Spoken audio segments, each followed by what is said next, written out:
Hello students, so let us do some problems on supremum and infimum. We have already done some portion of the theory. So these are some problems taken from the book, from the textbook Real Analysis by Bartel and Sharbut. So let us try to find out. So in our last lecture video we had seen that the least upper bound of closed interval AB is the right end point. Least upper bound of right half open interval is also the right end point. Okay, so just these concepts will be required here. So let us find out the supremum of this set, if supremum and infimum of this set, if it exists. So it is the set of all those real numbers which satisfy twice x plus 5 greater than 0. So let us just simplify. What does it mean? A equal to set of x belongs to real numbers such that twice x plus 5 is greater than 0. So it is same as the set of all those real numbers for which x is greater than minus 5 by 2. Just simplification. And what is this? This is nothing but the open interval minus 5 by 2 to infinity. So you see this is bounded below. It is bounded below by minus 5 by 2 because every element here is greater than or equal to minus 5 by 2. But it is not bounded above. It goes up to minus 5 by 2 and endlessly it keeps on going. Right, so it's not bounded above. So supremum does not exist, and infimum of this will be minus 5 by 2, the left end point. Right, so you can refer to the exercise 6 that I had given in the earlier video. So there I had actually shown that the greatest lower bound of the interval AB, I had shown it for AB. For A to infinity it's similar. It is the left end point. Okay. So number B is capital B equal to the set of all those real numbers for which x plus 2 is greater than or equal to x square. So let us simplify and see what does it represent. So these are the types of problems. These simplifications you have already done in your higher secondary classes. So it is the set of all those real numbers for which x square minus x minus 2 is less than or equal to 0. So and you complete the squares and see what happens.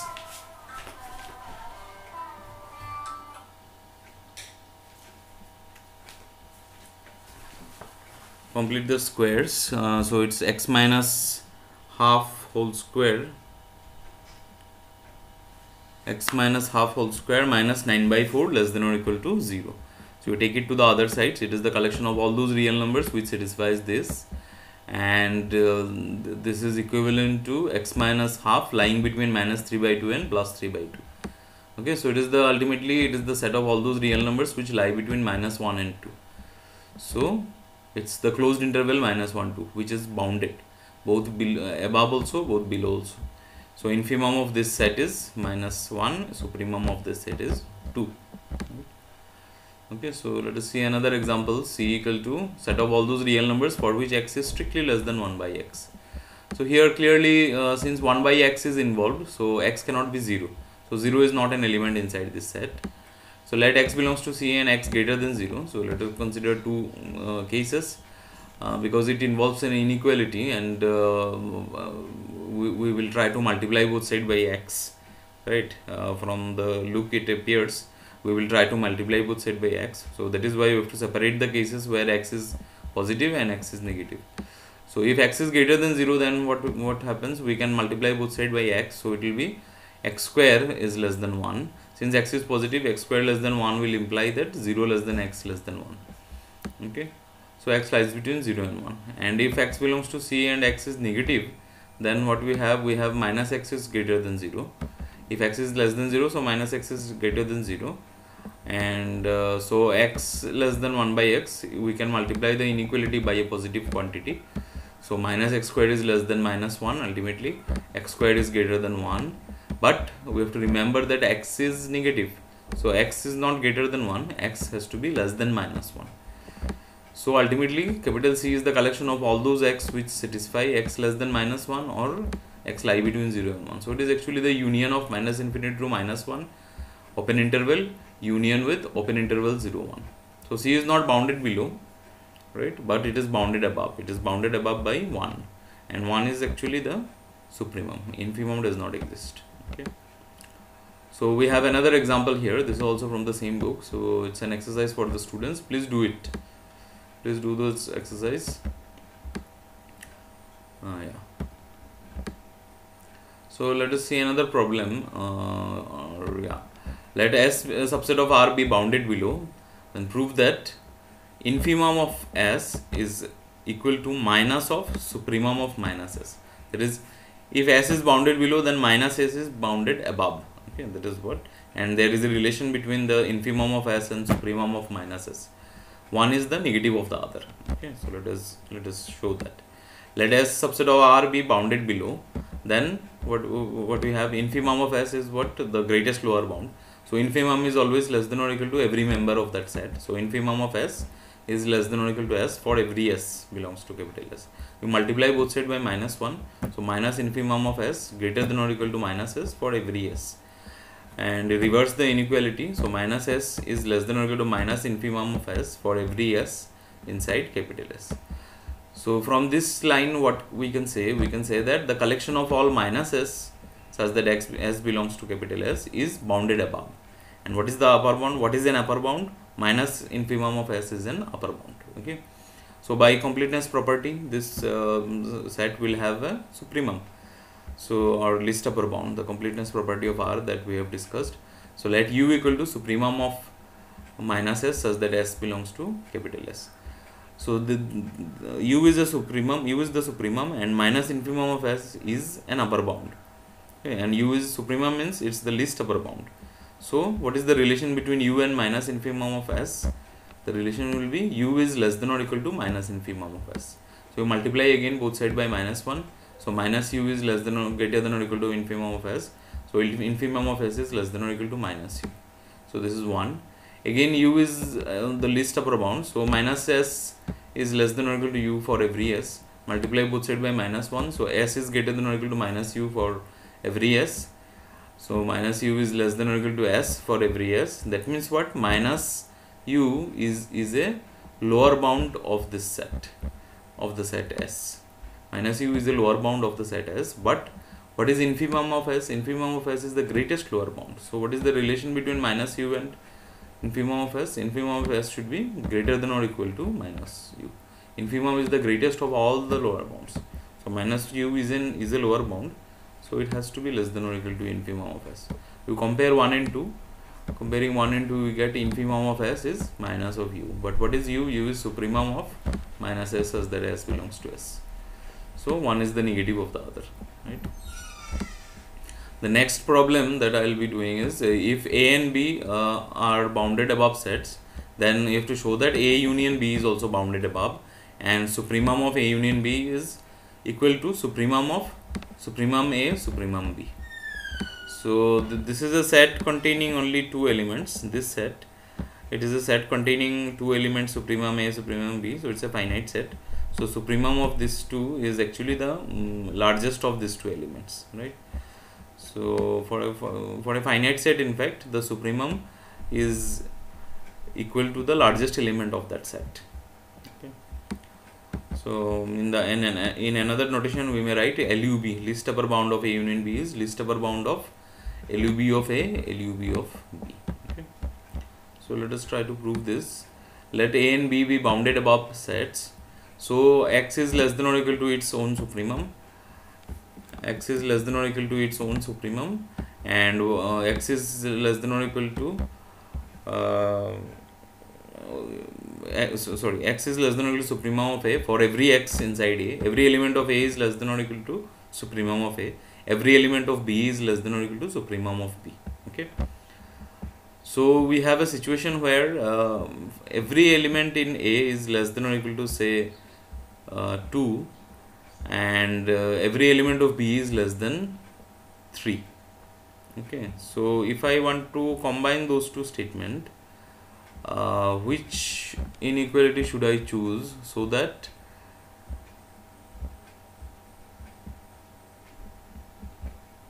okay, just let us say every element of A is less than 2, okay, and every element of B is less than 3.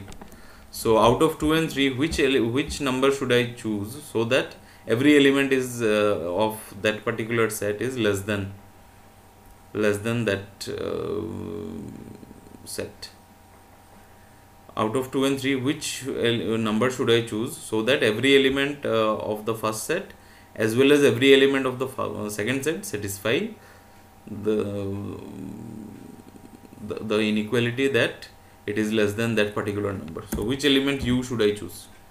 Out of 2 and 3, which one should I choose, so that elements of x also satisfy x less than u, elements of b also satisfy x less than u. Okay, so obviously I should choose the maximum out of 2 and 3. Okay, for a, the elements, all elements are less than 2. For b, all elements are less than 3. So it may happen that some elements of b are there which are greater than 2.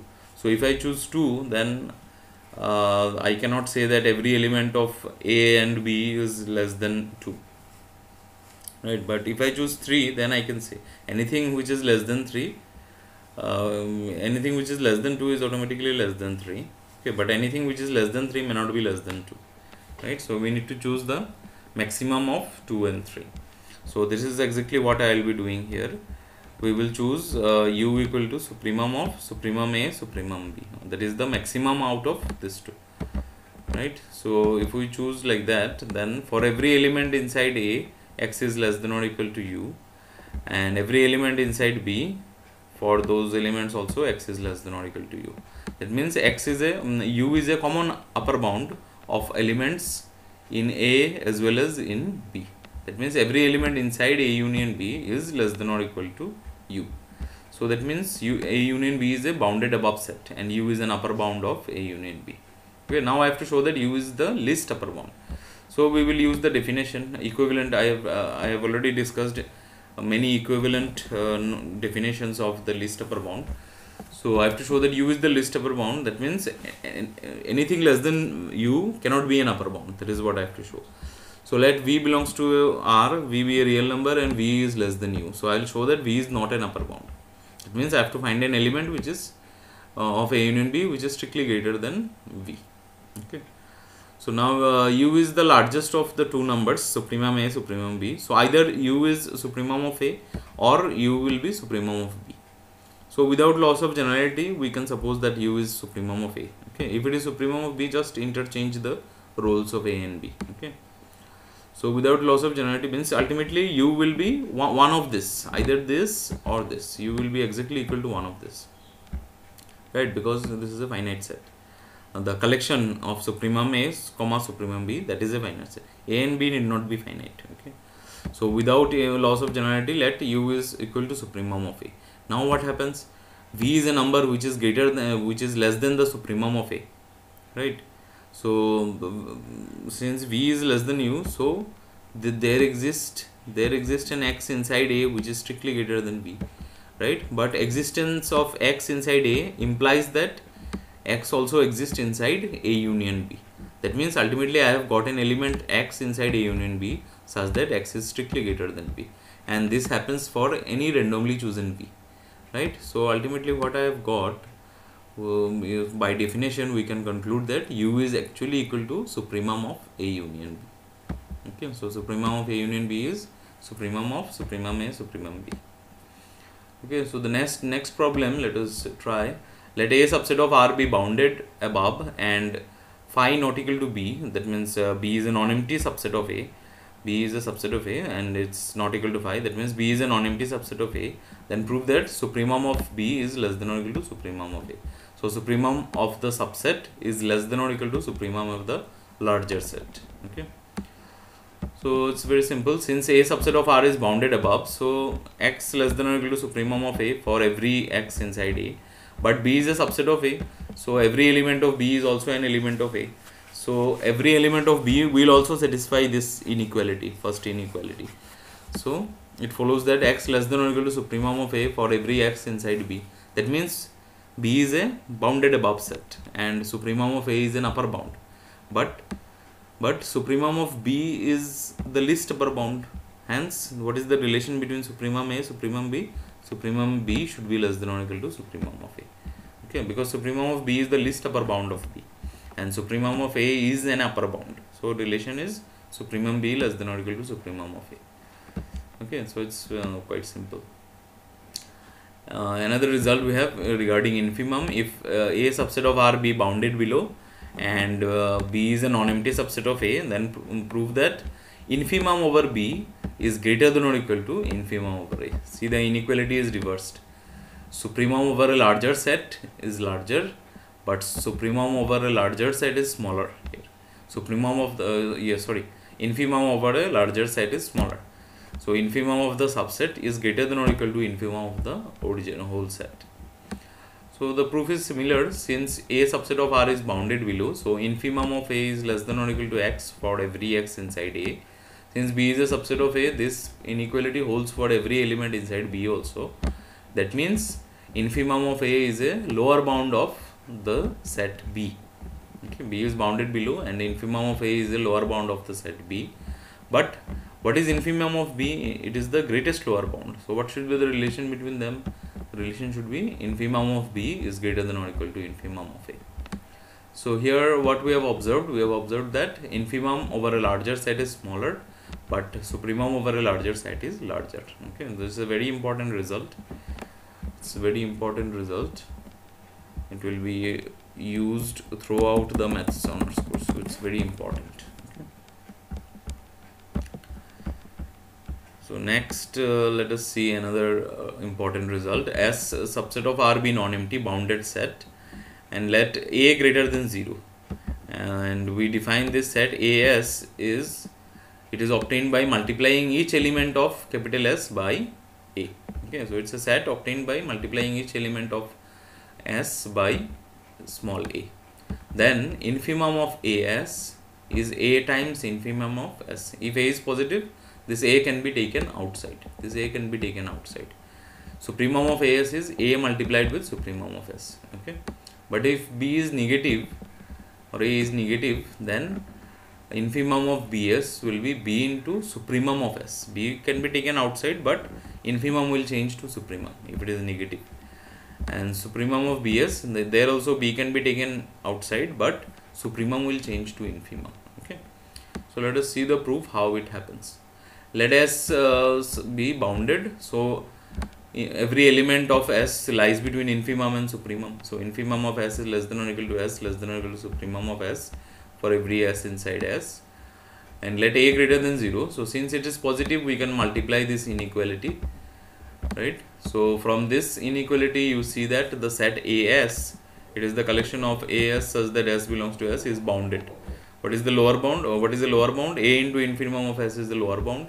A into supremum of S is the upper bound. Okay, so now I have to show that it is actually the least upper bound. A supremum of S is the least upper bound. So we start with an element V inside R, and suppose that V is strictly less than A into supremum of S. So what I have to show? I have to show that V cannot be an upper bound. So since A is positive, you divide both sides by A. So V by A is strictly less than supremum of S. Now V by A is a real number which is strictly less than supremum of S. That means what? V by A cannot be a upper bound of S. So there is an element S inside S such that S is strictly greater than V by A. And since this follows by definition of supremum. And since A is positive, so we can multiply A into S is greater than V. Okay, that means ultimately we have found out an element for every V inside R with V less than A into supremum of S. We have found out an element AS inside AS such that AS is strictly greater than V. Hence by definition of supremum of AS is A into supremum of S. Okay, again let V belongs to R and V is greater than A into infimum of S. The same system, we divide both sides by A. So V by A is greater than infimum of S. So by definition of infimum, there will exist an element S inside capital S such that S is strictly less than V by A. So since A is positive, again we multiply both sides by this. AS is less than V. So we have got an element inside AS which is strictly less than V. So by definition of infimum of AS is A into infimum of S. Okay, the other part, let S be bounded. So infimum of S less than or equal to S less than or equal to supremum of S for all S belongs to capital S, and let B less than 0. So if we multiply the inequality by B, the inequality will get reversed. So ultimately we see that the set Bs has lower bound as B into supremum of S and upper bound as B into infimum of S.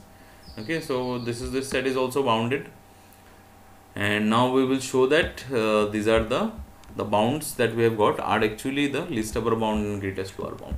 So let V subset of V belongs to R and V is strictly less than B into infimum of S. Now since B is less than 0, if you multiply both sides by 1 by B, then the inequality will get reversed. So V by B is strictly greater than infimum of S. Again, by definition of infimum, there exists an element S inside S such that S is strictly less than V by B. This follows by the definition of infimum. Since B is less than 0, if you multiply again both sides, then you will get Bs is strictly greater than B. So, but Bs is an element inside B capital S. Thus, for every V less than B into infimum of S, there exists an element Bs in B capital S such that Bs is strictly greater than B. So, by definition of supremum, this B into infimum of S is nothing but the supremum of Bs. Okay, so the other case is similar. Let V is greater than B into supremum of S. Then since B is negative, again V by B is strictly less than supremum of S. So by definition of supremum, there exists an element S inside capital S, so that S is strictly greater than V by B. And then you multiply, we obtain an element Bs which is strictly less than V. So thus for every V greater than B into infimum of S, there exists an element inside this particular set such that Bs is strictly less than V. That means V cannot be a lower bound. Okay, so no number greater than B into infimum of S can be a lower bound. That means the greatest lower bound is B into supremum of S. Right? Oh, sorry, I did some mistake here. This will be B into, it's not B into infimum of S, it's B into supremum of S. Okay, please correct that. It's B into supremum of S. Okay, so for every element, every V which is greater than B into supremum of S, okay, yeah, this here it's correct. For every V which is greater than supremum of B into supremum of S, there exists a Bs in Bs such that Bs is strictly less than V. So by definition of infimum of Bs is B into supremum of S. Okay. So this was about infimum supremum. So there are a few more problems which I will be doing in the next video, and then we'll start with countability and uncountability of sets. Thank you.